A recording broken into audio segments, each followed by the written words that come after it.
today, I was asked to just help share and kind of frame our time this morning. And then afterwards, we are going to break up into some of those smaller breakout rooms of probably 3 to 4 people in each breakout room, or maybe 3 to 4 families, depending on how it works. So I'm just going to provide some framing, and then we are going to have some questions like last week for our little breakout groups, just to help facilitate some discussion, help facilitate some reflection, I think, more importantly. And and hopefully just continue to facilitate some reflection as we move into the next season or journey of life that we're in. So I just want to, hey, I'm not in the video. Oh, Sarah's not in the video and she's upset, but I think she's also upset because I'm breathing on her. So, this is life in a COVID world when you have to get 5 of your family members on a couch for 2 hours and Zoom call. So, it has its highs and its lows. One thing I love, though, is the humanity of it all, because, it's really hard to put on a facade when your daughter's in jammies and she's complaining about your morning coffee breath. So, just is what it is, I suppose. All right. So, there you are, Sarah.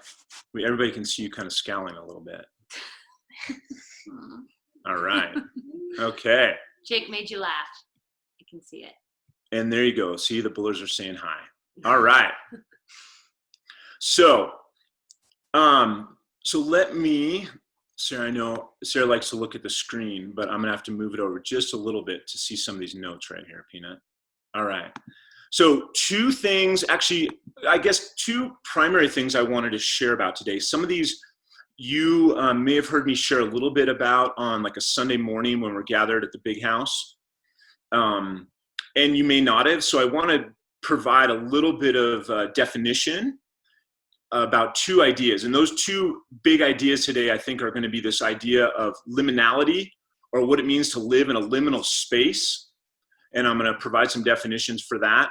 And then I think the next kind of big word is transition and transference. So maybe it's three terms. Transition's pretty obvious, but transference, I want to define that word today. And really these 2 big ideas of liminality and transference go hand in hand. And as we were just thinking about the season that we're in, both individually and collectively, as both a spiritual family, as a nation, and even that the world, that these 2 words might help to give some meaning or some context, or maybe help put to words some of the things that you've been feeling, possibly in your own heart or in your own life, and thinking about the future of us as, I guess, human beings, and certainly the future for us as a spiritual family. So let's talk a little bit about this idea of liminality.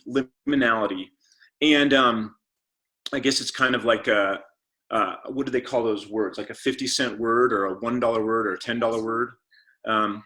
It's sounds fancy, but it's actually pretty simple. And the Latin word liminal, it simply means threshold. That's all it means. Is in Latin, the Romans, I guess, who gave us Latin, had a word for threshold, which meant liminal. And that simply means a place by which you walk through. So a doorway would be a threshold. A gate would be a threshold. An entrance into a room that doesn't have a door would be a threshold. Your garage door would be a threshold. I mean, those are all examples of thresholds.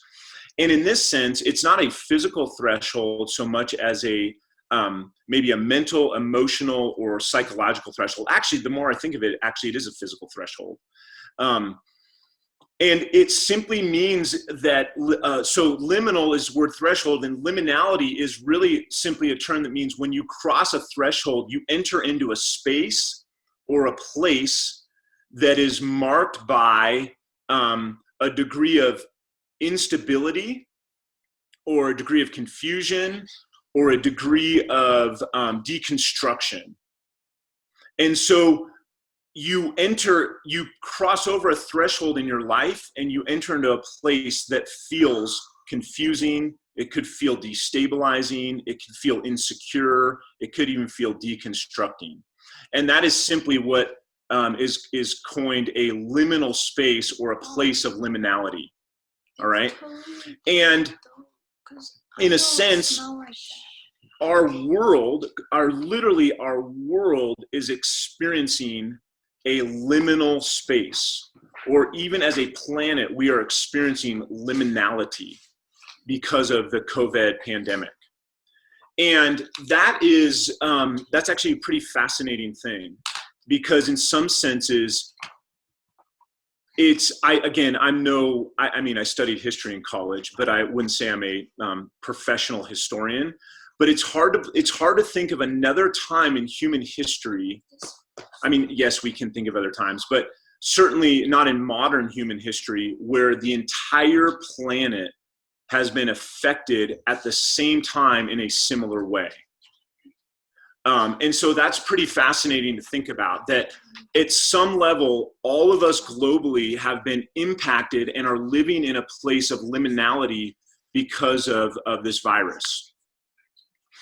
And what I mean by that is that at some level, all of us have been impacted either economically, financially, physically, or economically, financially is the same, physically, mentally, emotionally, psychologically. There are ways by which we have been impacted by what is happening globally. And that certainly exists on a spectrum. I mean, on a spectrum, we may have experienced the COVID in different ways, meaning some of us could have had a really intense, hard experience, and some of us, it maybe has felt like maybe a minor setback. But at some level, all of us have been impacted. And if it's not been us directly, it's likely been a friend, a neighbor, a coworker, a family member who has been impacted by what's happening nationally and internationally, excuse me. And so we have entered into a liminal space as a people.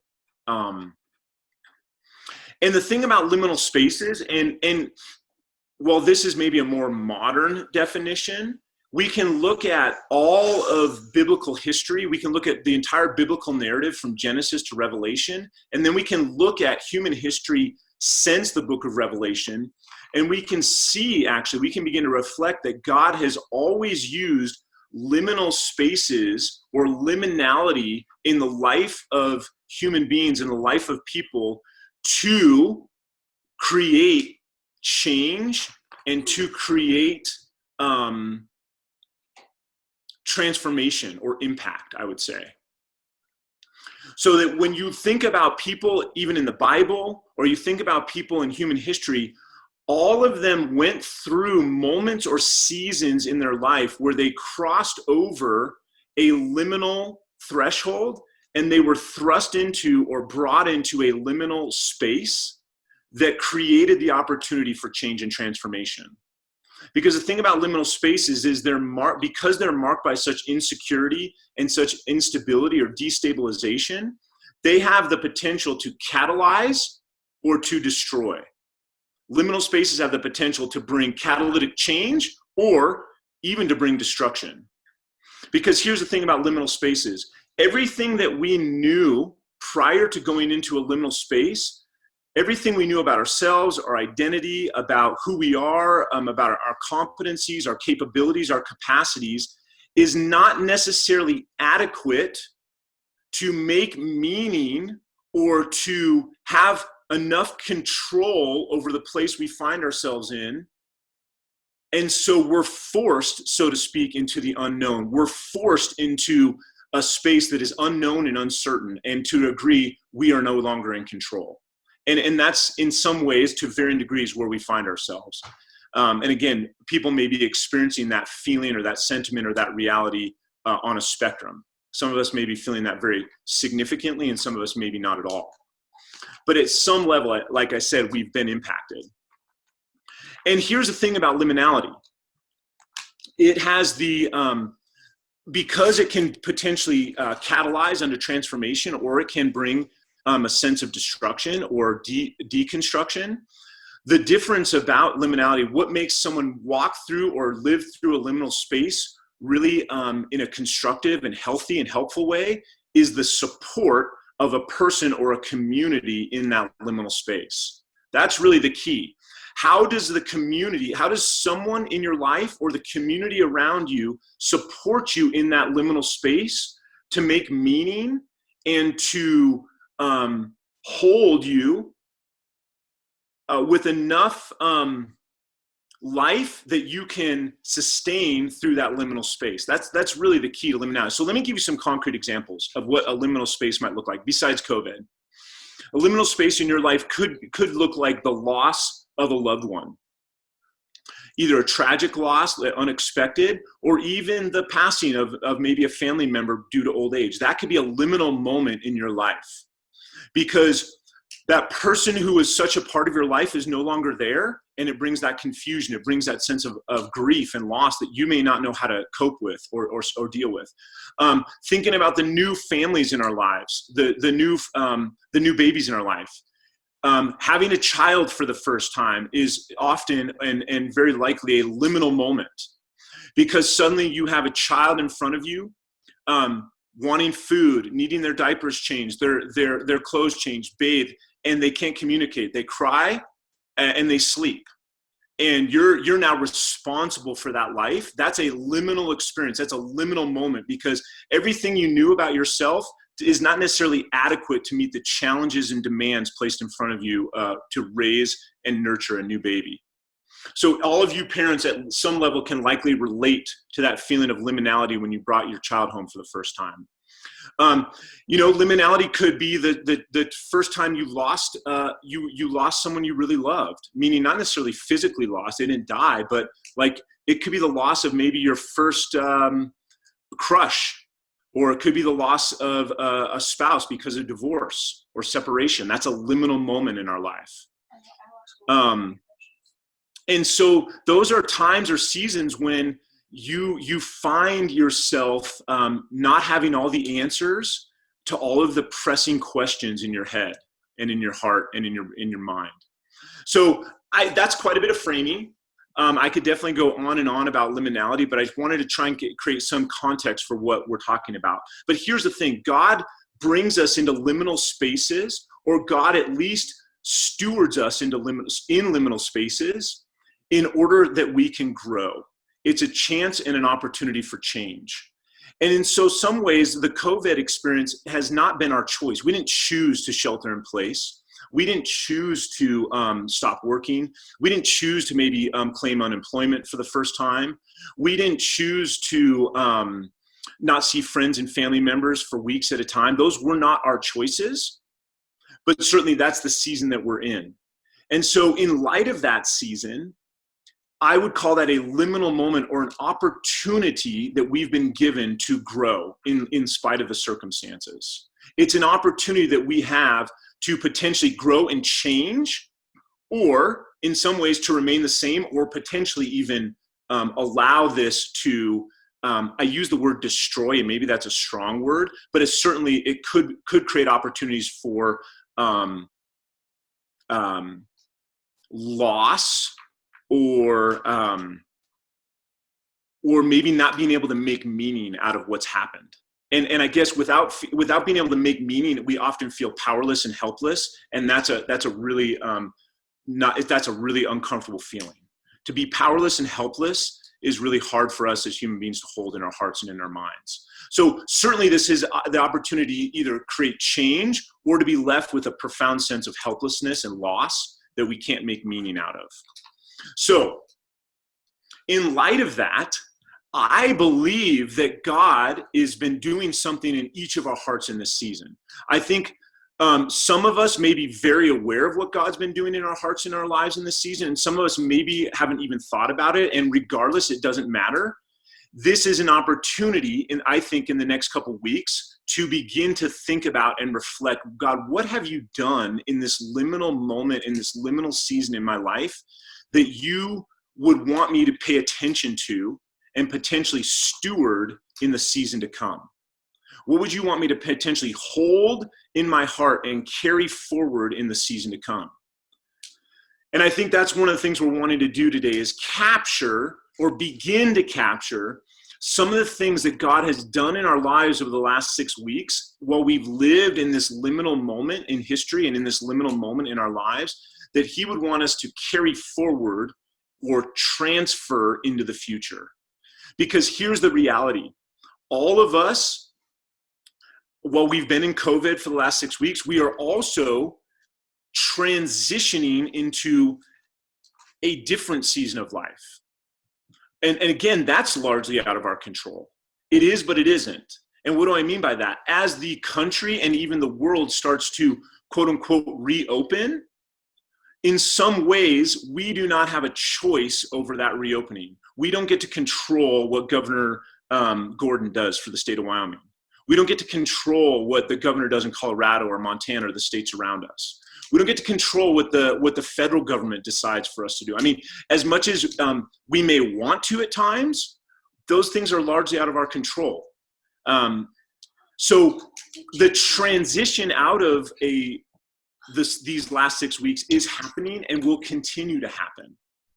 And so that in and of itself could feel like a liminal experience. In some ways, we went into COVID 6 weeks ago with a tremendous amount of uncertainty, and now we're leaving COVID, or not really leaving. We're not leaving it, but there's a new way by which we are going to interact as a people. So we're transitioning, and that's largely out of our control and still filled with uncertainty. So that even in and of itself is a potentially liminal space for us to hold as individuals and as people. So in light of that, it's really helpful if we can pause and begin to name and identify things that God did in our lives in these last 6 weeks, because without doing that, it will be hard to hold and make meaning out of the season that we're potentially transitioning into. It will be harder for us to capture the things that God did in our hearts as we transition in the next couple weeks and months and who knows, years for our nation. At some level, right, the impact will be long lasting for our nation. Again, that just is. It's again largely out of our control, but there will be a long lasting impact at some level. So here's what we're wanting to do is we're wanting to begin to create at least a framework by which we can start to think about what God has done in our lives over these last 6 weeks that we want to carry with us into the future as we transition.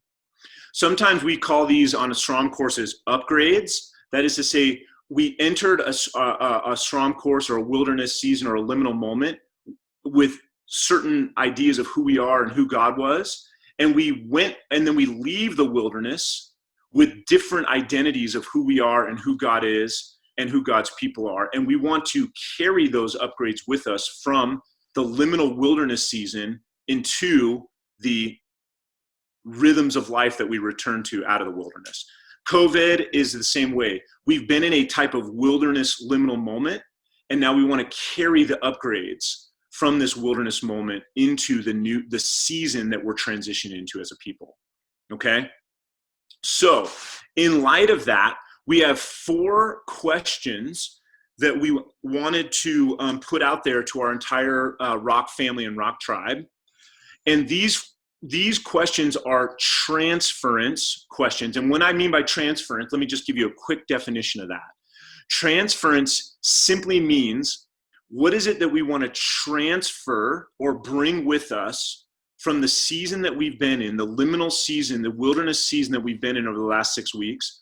What do we want to bring with us? What are the upgrades that we want to transfer from this season to the season that we're going into? That's all we mean by transference.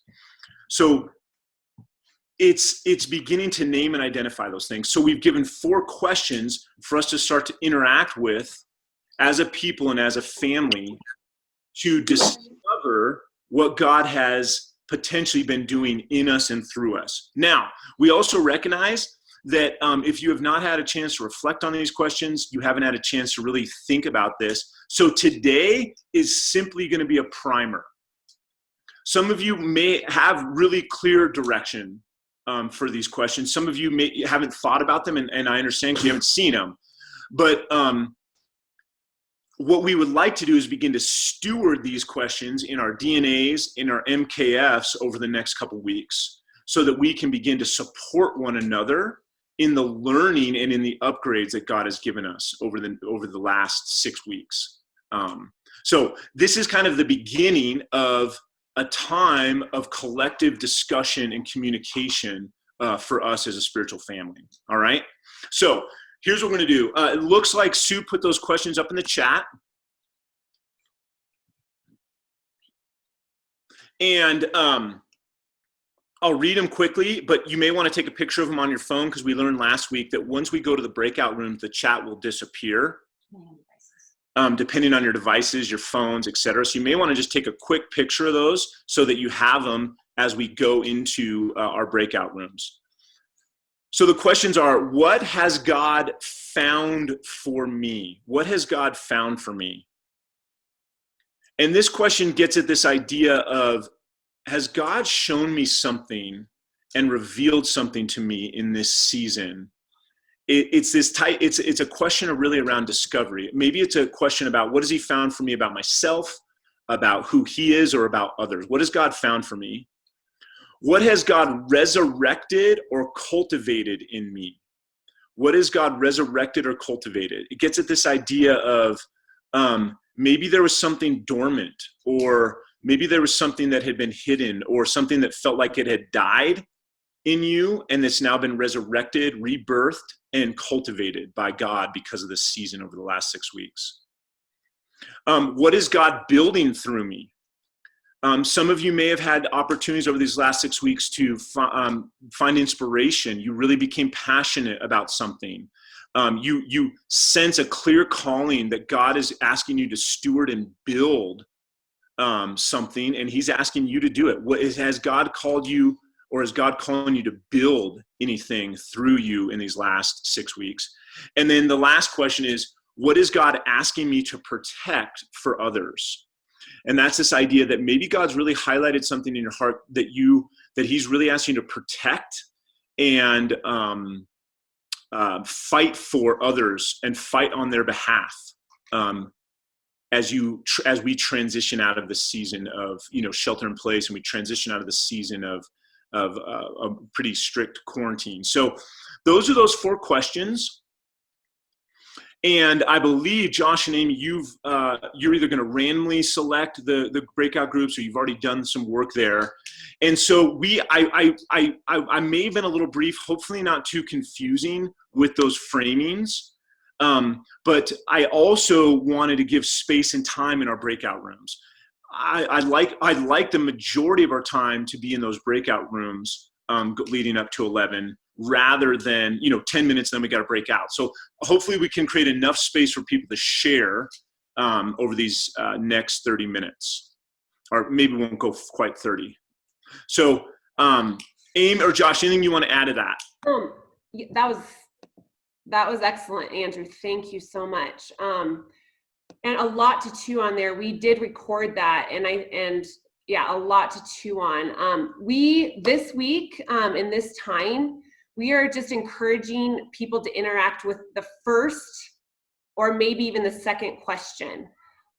We are going to have more space and time in DNAs, MKFs, and even our Zoom call next Sunday to go on the journey to go into the third and fourth question. But really, we'd like to just kind of highlight and look at the first and second question right now. And we're as we speak, just getting into some breakout rooms, and so that when we hit the button, people are magically in these smaller groups where they're able to talk about and process this a little bit more. And so I just want to take this moment as Josh is doing that and frame a little bit as we go into this, what it's going to look like.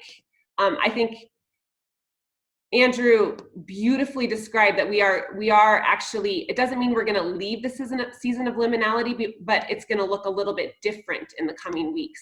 And so what we have prayed and processed and sought the Lord a lot about what that transition should look like for our family and what his heart is for our family. And we do feel a strong sense that the Lord is wanting to, it's important for the saints to begin to assemble together. When I say that, there's a lot that goes along with that. So we are feeling like the leading of the Spirit is to move from the little to the big. And so with these questions and with this time of liminality and transference and really wanting to, and as Andrew framed, we cannot break through our liminal spaces alone and in isolation. And this season, by its very definition, has created elements of aloneness and isolation. And so as we begin to engage these questions, we really want to make space for people to begin to move towards each other from the little to the big. So what do I mean by that? First in DNAs, then in MKFs, and then as a corporate body, all of us together. And so in this coming week, we are wanting to release and even encourage people to begin to meet together physically with their DNAs.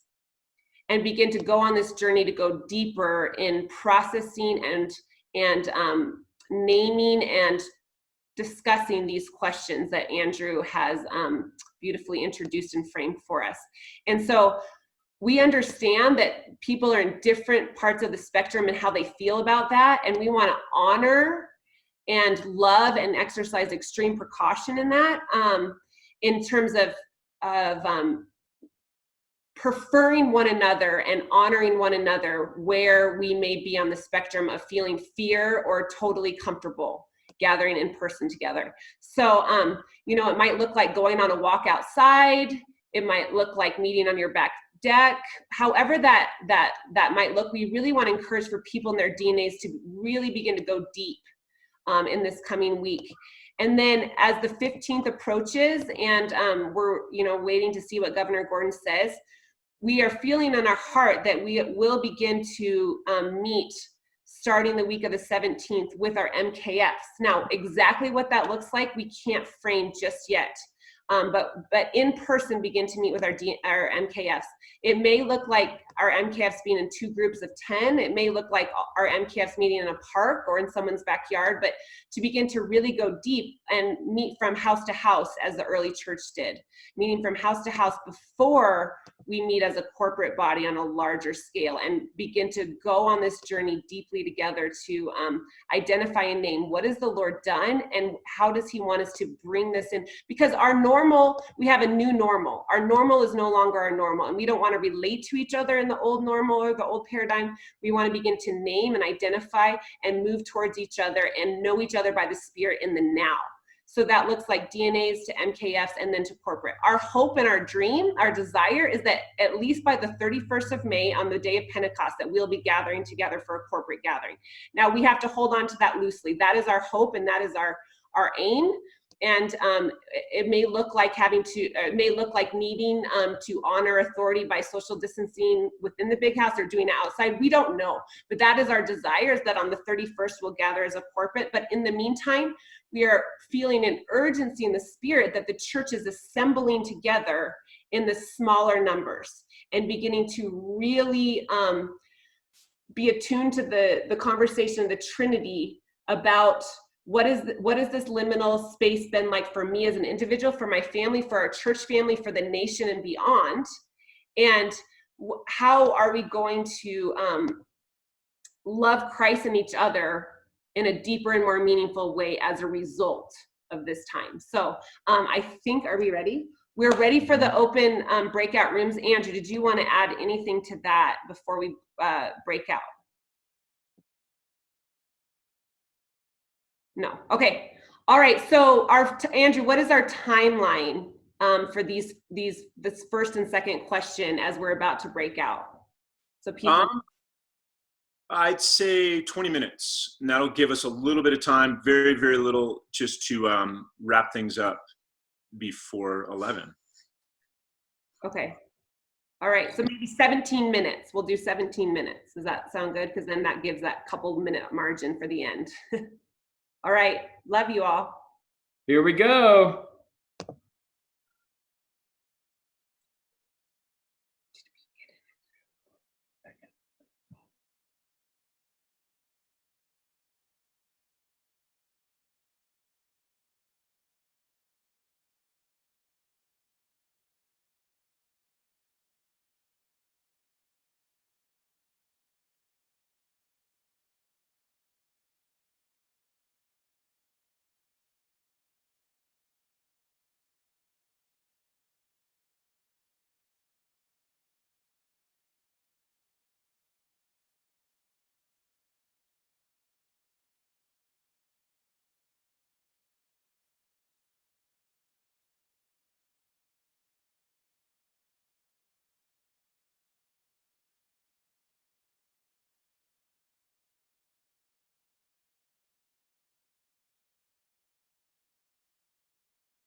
You all, I mean, it was great to be in our little breakout. It was super fun and beautiful to just get to hear from different people that we don't normally just get time with, and that was really awesome. So again, I don't know. That was our experience. I don't know how each breakout room experienced that, but I think as I mentioned, just with this idea of liminality and support, that one of the ways that we build, in a sense, resilience in times of uncertainty, in times when there is instability, in times when we are feeling quote unquote liminal, is with the support. Well, there's really like two really helpful ways. One is if we can begin to name and make meaning out of what we're experiencing. And the second is if we have someone or someone's, a group that can support us in the season that we find ourselves in. And so again, this was kind of the primer. This was maybe the start of that journey. But I really want to just encourage myself and each one of us to continue to engage with some of the meaning making, engage with some of the questions. And those are just questions. It's not like, those are just ways to start thinking about maybe what's been going on in my life over the last 6 weeks, or maybe even a longer season than 6 weeks. We had someone sharing in our breakout room how in some ways what started at the beginning of the year with the Daniel fast is continued in this last season of COVID. So it's really been a longer season. But my point is, the more we can begin to communicate what has been happening, the easier it is to carry that meaning making, carry that growth, carry that change into the next season that we're transitioning into. And I know a lot of has happened in my heart and our hearts over the last 6 weeks, that we are trying to fight and figure out how we're going to carry that, hold that into this transitional season. And, quite honestly, in some ways that feels hard and challenging. It doesn't seem or feel easy to do that. So, as Amy noted, as you are reaching out to your DNAs, really want to encourage you to start with the little. Start with if you have maybe a spouse. If you're not married, start with maybe a DNA or a mentor to begin to communicate this, and encouraging you to start the journey there, and then expanding that as you're able into MKFs, and sharing that with MKFs over the next couple weeks as well. Again, we're wanting to respond wisely, appropriately with the transition that's ahead for us, and recognizing that people are going to be at different places in their desire or willingness to quote unquote transition. And we're really trying to balance, like, how do we shepherd and steward hearts and lives well in this transitional time? And it's I would say it's hard and it's complicated. It's not like there's a one size fit all solution. And so we're on the journey. We're on the journey collectively. Okay. So I'm asking for all of us just to have grace for one another and love in light of the journey and in the transition that we're all facing in the future.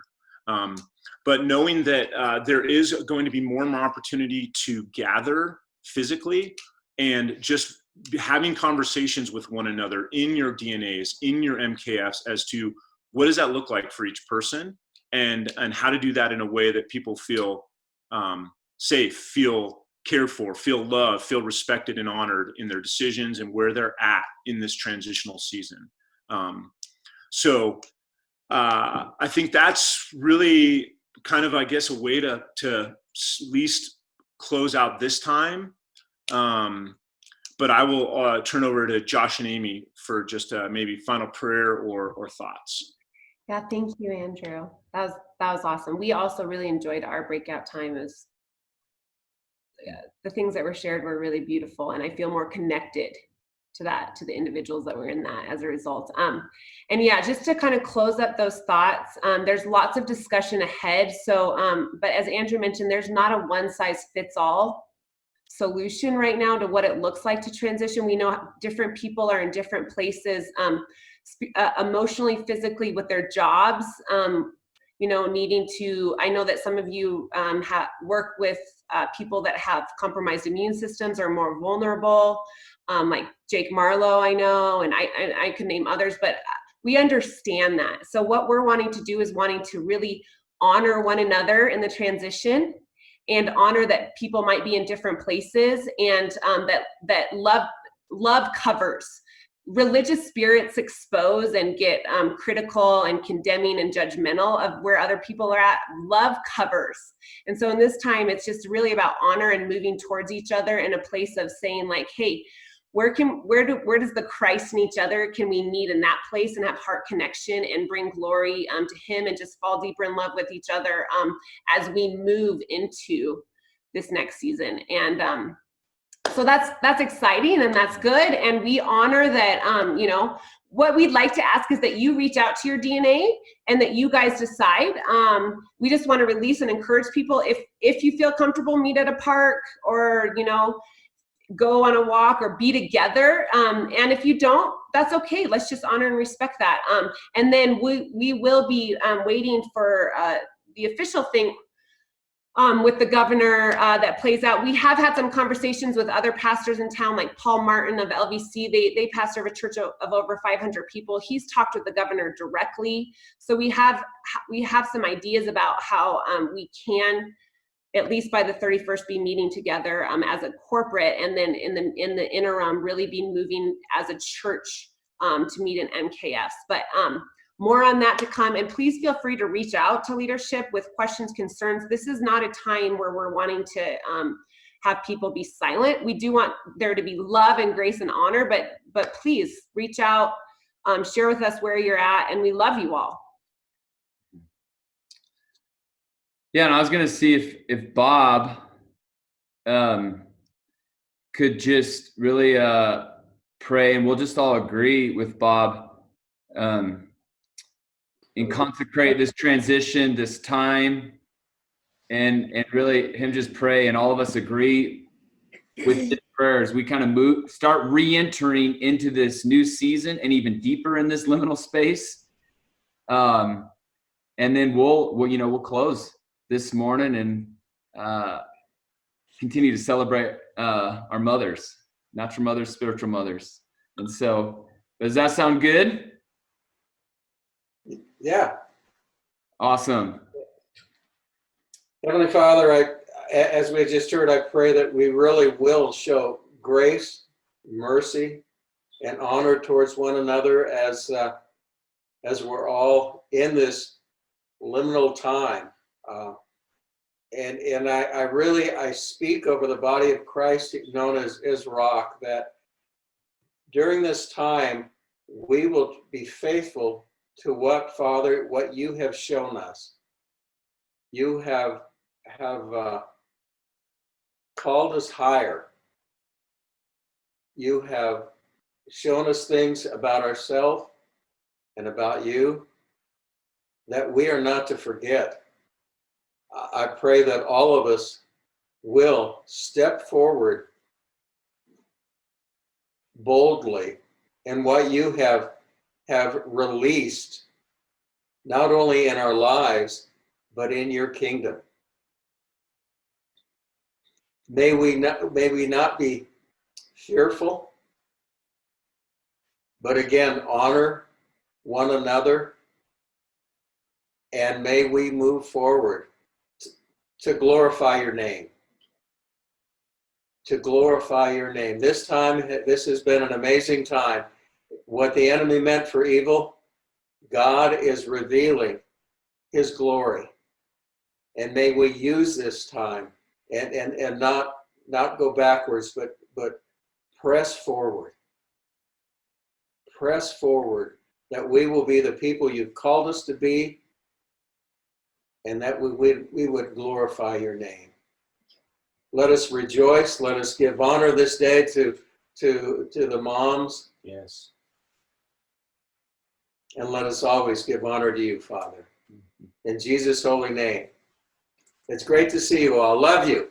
Amen. Hey, God bless. hey, real quick, as we say goodbye, it was brilliant. Bob, thank you. That was really really good. And so one person just requested if we could, Andrew, could you just quickly say those questions again, and just frame it like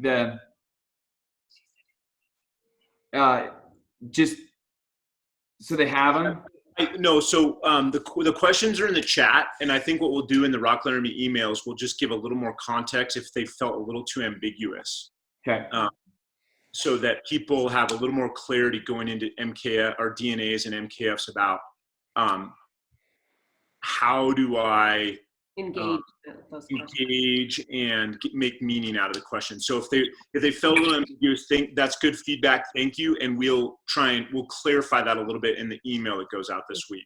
Give a little more handrails or handle on it. All right, love you all. Bye. Love you all. Bye, Happy Mother's Day. What about you guys? Watch them go.